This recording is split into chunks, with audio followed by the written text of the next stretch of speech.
कल भी बताया था कि कोई भी आपको डेटाबेस में नया एलिमेंट्स ऐड करने के लिए या क्रिएट करने के लिए आपको कहाँ क्लिक करना होता है, क्रिएट टेब पे, है ना। तो नया टेबल क्रिएट करना देख रहे हैं, तो उसके लिए आपको सिंपली क्रिएट करना है, सॉरी क्लिक करना है क्या पे, क्रिएट टैब पर। यहाँ पर आपको टेबल कमांड ग्रुप में कमांड मिलती है, कौन सी, टेबल। तो टेबल पे आप जैसे ही क्लिक करेंगे एक नया टेबल इस तरीके से बनकर आ जाएगा जिसका नाम होगा टेबल 1। इसको आपको अपने आवश्यकता के हिसाब से, रिक्वायरमेंट के हिसाब से उसको डिजाइन करना है। तो इसको सिंपली सेलेक्ट करेंगे, नेविगेशन पेन से सिंपली जो टेबल बनकर आई है उसको सेलेक्ट करेंगे और क्लिक करेंगे व्यू कमांड ग्रुप में डिजाइन पर, ठीक है, व्यू पर। तो टेबल इस तरीके से एक सेव एज डायलॉग बॉक्स आएगा। तो आपको जिस भी नाम से टेबल बनानी है वो नाम यहाँ पर आप देंगे। मैं नाम देता हूँ इंक्वायरी टेबल, ठीक है, क्या नाम दिया, इंक्वायरी टेबल, ठीक। ओके पे क्लिक कर देंगे। तो जैसे ही ओके पे क्लिक करेंगे टेबल काय में ओपन हो जाएगा, डिजाइन मोड में, है ना, डिजाइन व्यू में ओपन हो जाएगा। यहाँ पर आपको इस तरफ दिख रहा है फील्ड नेम और दूसरी तरफ दिख रहा है क्या, डेटा टाइप।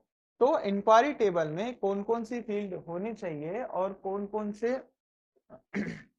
उन फील्ड का कौन सा डेटा टाइप होना चाहिए, ये आपके ऊपर निर्भर करता है, आपके विवेक पर निर्भर करता है कि कौन कौन से कॉलम्स उसमें होना चाहिए। तो पहला कॉलम मैं देता हूं नंबर, ठीक है, स्टूडेंट नंबर दे देते हैं एसटीडी, ठीक है, एसटीडी मतलब स्टूडेंट, ठीक है, स्टूडेंट क्या दिया मैंने उसको, ऑटो नंबर। दूसरा ले लेते हैं नेम, ठीक है, सामने लगा देते हैं एसटीडी, क्या दिया, नेम, शॉर्ट एक्स रहेगा। फिर एड्रेस फील्ड रखते हैं हम, ठीक है, ये भी इसको लॉन्ग टेक्स्ट कर लेते हैं। इसके बाद मोबाइल नंबर, ठीक, मोबाइल नंबर ये रहेगा नंबर, ठीक है, नंबर ले लिए। इसके बाद किस कोर्स की इंक्वायरी किया, किस कोर्स से इंक्वायरी किया, ये अभी मैं लेता हूं इसको क्या, शॉर्ट एक्स, ठीक। ये सब करने के बाद आपने फील्ड डिफाइन कर दी, उसका डेटा टाइप डिफाइन कर दिया। ये सब करने के बाद आपको टेबल को क्या करना पड़ता है, सेव करना पड़ता है। तो टेबल को सेव करने के लिए क्विक एक्सेस बार पर आपको मिलता है सेव कमांड, या फाइल में फाइल टैब में मिलता है आपको सेव ऑप्शन, या फिर आप सिंपली कीबोर्ड से कंट्रोल के साथ एस की प्रेस करेंगे तो टेबल सेव होगी। जिस फील्ड में आपको लुकअप विजार्ड लगाना है तो उस टेबल को आपको ओपन करना होगा क्या में, वापस से डिजाइन व्यू, ठीक। डिजाइन व्यू में ओपन करने के बाद जिस भी फील्ड के ऊपर आपको लुकअप विजार्ड लगाना है उसके डेटा, जिस भी फील्ड में आपको लुकअप विजार्ड लगाना है या लुकअप डेटा टाइप डिसाइड करना है वहां पर क्लिक करेंगे, कहां पर, डेटा टाइप पर। उस फील्ड के सामने जो डेटा टाइप दिख रहा है वहां पर क्लिक करेंगे, लिस्ट ओपन डिस्प्ले होगी, यहां पर आपको सेलेक्ट करना है क्या, लुकअप विजार्ड।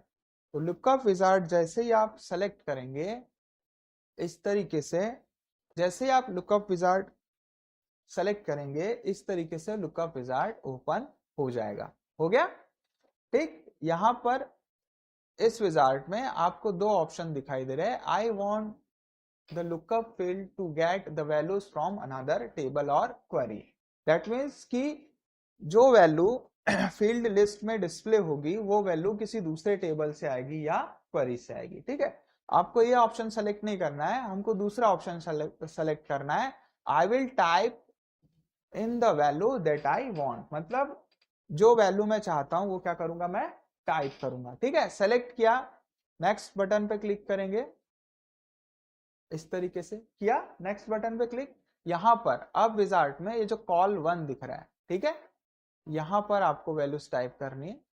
मैं पहली वैल्यू चाहता हूं डिस्प्ले हो क्या, बीसीए, ठीक है। दूसरी वैल्यू चाह रहा हूं डिस्प्ले हो कौन सी, पीजीडीसीए। तीसरी वैल्यू चाह रहा हूं डिस्प्ले हो टैली। चौथी वैल्यू बेसिक, अरे गड़बड़ हो गया थोड़ा सा, बेसिक। और पांचवी वैल्यू मैं चाह रहा हूं क्या दिखे, सीपी सिटी। ठीक, आप जो जो वैल्यू डिस्प्ले करना चाहते हैं कॉल 1 में आपको टाइप कर दो। टाइप करने के बाद वापस से विजार्ट में क्लिक करेंगे कहाँ पे, नेक्स्ट बटन।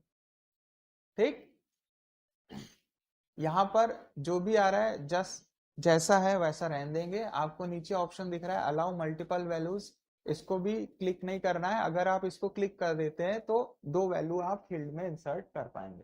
ठीक है, लेकिन क्लिक नहीं करना है क्योंकि वो फिर नॉर्मलाइजेशन में तकलीफ आती है। ठीक, क्लिक कर देंगे कहाँ पे, फिनिश बटन पे। तो जैसे ही फिनिश बटन पे क्लिक करेंगे, देखो डेटा टाइप चेंज हुआ क्या, नहीं हुआ, लेकिन लुकअप विजार्ड उस पर अप्लाई हो चुका है।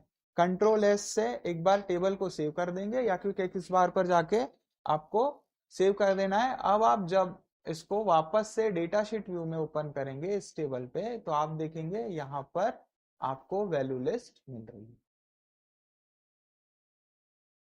देखिए, कैलकुलेटेड फील्ड जो होती है वो 2 या 2 से अधिक फील्ड की वैल्यूज का कैलकुलेशन कर रिजल्ट को स्टोर करती है ना। तो इसको हम इस एग्जांपल से समझ सकते हैं। हम एक टेबल बनाते हैं। टेबल क्रिएट करने के लिए पहले भी बताया था मैंने आपको, क्रिएट टैब में टेबल कमांड ग्रुप में टेबल्स पे क्लिक करना है। ठीक है, तो इस तरीके से टेबल वन आ जाएगा। इस टेबल को नेविगेशन पेन से सेलेक्ट करेंगे, डिजाइन व्यू में ओपन करेंगे। टेबल का नाम मैं देता हूं स्टॉक टेबल। ठीक है, स्टॉक टेबल नाम देने के बाद आपको सिंपली क्लिक करना है कहाँ पे, ओके पे। तो जो भी आपने टेबल का नाम दिया है वो डिजाइन व्यू में इस तरीके से ओपन हो जाएगा। तो यहाँ पर मैं पहली फील्ड लेता हूँ प्रोडक्ट आईडी। ठीक है, ऑटो नंबर रहने देंगे इसका डेटा टाइप। सेकंड फील्ड लेते हैं प्रोडक्ट नेम। ठीक, इसका डेटा टाइप लेंगे शॉर्ट एक्स। दूसरी फील्ड लेते हैं प्रोडक्ट प्राइस।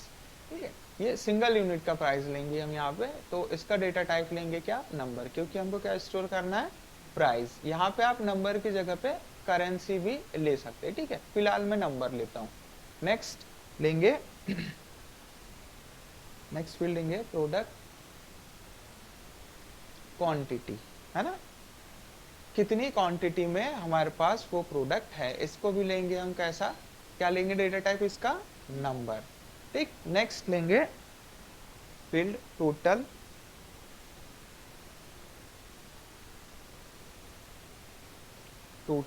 प्राइस। ठीक, तो टोटल प्राइस में हम ये चाह रहे हैं कि प्रोडक्ट का प्राइस और उसकी क्वांटिटी दोनों का मल्टीप्लिकेशन होकर कहां पर आए, टोटल प्राइस में आए। तब ऐसी कंडीशन में हम यहाँ पर लेंगे कौन सी फील्ड, कैलकुलेटेड। तो जैसे ही कैलकुलेटेड फील्ड पे आप क्लिक करेंगे कुछ इस तरीके से एक्सप्रेशन बिल्डर डायलॉग बॉक्स आएगा। ठीक है, यहाँ पर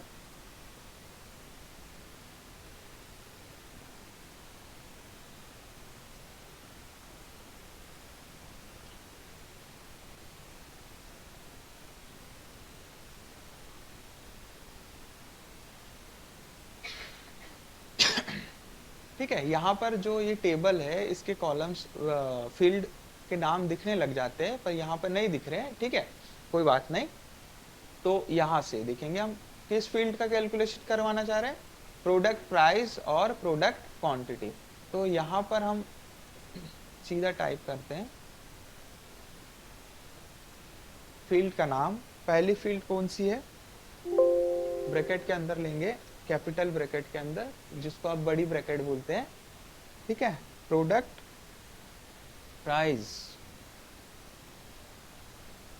है ना। इस बात का ध्यान रखेंगे कि जैसा वहां पे फील्ड नेम दिया है उसी तरीके से सेम यहाँ पे आपको टाइप करना है। क्या, कौन सा मैथमेटिकल ऑपरेशन परफॉर्म करना है आपको, मल्टीप्लाई। तो मल्टीप्लाई सिंबल है ना, एस्ट्रिक, या इसको बोलते क्या, मल्टीप्लाई। तो दूसरी फील्ड कौन सी, किससे आपको मल्टीप्लाई करना है, प्रोडक्ट क्वांटिटी। प्रोडक्ट, है ना, स्पेलिंग का ध्यान रखेंगे। स्मॉल में लिखा है तो स्मॉल में, कैपिटल में लिखा है तो कैपिटल में, सेम होने चाहिए। और ब्रैकेट क्लोज कर देंगे। ये इस तरीके से टाइप करने के बाद आपको क्लिक कर देना सिंपली क्या पे, ओके पे। हो गया। टेबल को सेव कर देंगे, कंट्रोल एस, सेव हो गया टेबल। अब वापस से इसको हम ओपन करेंगे क्या में डेटा शीट व्यू में। उसके लिए व्यू कमांड ग्रुप में डेटा शीट व्यू पर आपको क्लिक करना है। तो अब यहाँ आप देखेंगे यहाँ पे सीधे आ गया प्रोडक्ट का नाम, प्रोडक्ट का प्राइस, प्रोडक्ट की क्वांटिटी और टोटल प्राइस। तो मैं यहाँ पे पहला प्रोडक्ट डालता हूँ लैपटॉप, इसका प्राइस ले लेते हैं हम 35,000। ठीक, तो यहाँ पे क्वांटिटी ले लेते हैं 10। जैसे ही मैं नेक्स्ट फील्ड पे क्लिक करूंगा कैलकुलेट वैल्यू कैलकुलेट होकर आ जाएगी। ठीक है, तो हमने जैसा एक्सप्रेशन लगाया था कि product price into product quantity, result में आ गया, प्रोडक्ट प्राइस में आ गया टोटल। ठीक है, इस तरीके से दूसरा एक और रिकॉर्ड इंसर्ट करके देख लेते हैं। मैंने लिया पीसी, पीसी का प्राइस इंटर करते हैं 32,000, क्वांटिटी इंटर करते हैं 20। तो नेक्स्ट फील्ड पे आप जैसे ही क्लिक करेंगे या टैब बटन प्रेस करके नेक्स्ट फील्ड पे जाएंगे तो दोनों फील्ड का मल्टीप्लाई होके टोटल प्राइस फील्ड में आ जाएगा। आगे बात समझ में? ठीक है, तो इस तरीके से कैलकुलेटेड फील्ड आप